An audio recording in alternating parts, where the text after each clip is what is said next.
Iran Israel যুদ্ধবিরতি শুরু হতে বাকি মাত্র কয়েক ঘন্টা। এর মধ্যেই রাতের নিস্তব্ধতা ভেঙে আজ ভোরে হঠাৎ বিস্ফোরণের শব্দে কেঁপে উঠল ইরাকের বিভিন্ন সামরিক ঘাঁটি। তবে কারা এবং কেন এই হামলা চালিয়েছে সে প্রশ্ন এখনও ঘোর অন্ধকারে।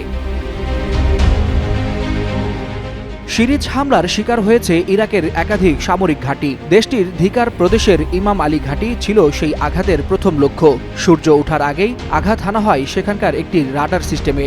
ঘটনার পরপরই সেখানে বাড়ানো হয় সামরিক তৎপরতা। আর এটা ওইটা না, কাপড় ধোয়ার একটাই সলিউশন, চাকা অল ইন ওয়ান।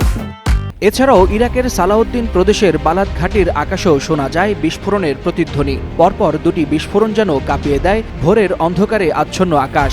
কোনো এক সময় এটি ছিল ইরাকে মার্কিনীদের দ্বিতীয় বৃহত্তম ঘাঁটি।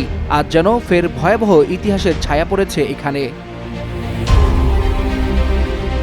ড্রোন হামলা হয় বাগদাদ বিমানবন্দরের পাশের ভিক্টোরি বেইজ কমপ্লেক্সে, যা একসময় ছিল মার্কিন সামরিক আধিপত্যের প্রতীক। প্রদেশটির উত্তরে ক্যাম্প তাজিতেও হামলার পর দেখা দেয় আগুন।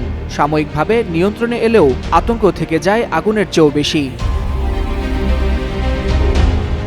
কিন্তু কে বা কারা চালিয়েছে এই সমন্বিত হামলা তা এখনও অজানা। তবে সামরিক বিশ্লেষকরা বলছেন, একে একে ইরাকের বিভিন্ন সামরিক ঘাঁটিতে একযোগে হামলা নিছক কোনো বিচ্ছিন্ন ঘটনা নয়। ইরান ইসরায়েল উত্তেজনার মধ্যে এমন হামলা কোনো এক পক্ষকে নির্দিষ্ট বার্তা দেওয়ার প্রচেষ্টা বলেই মনে করছেন বিশেষজ্ঞরা। ওয়ালিউল হাসানাত, যুগান্তর নিউজ।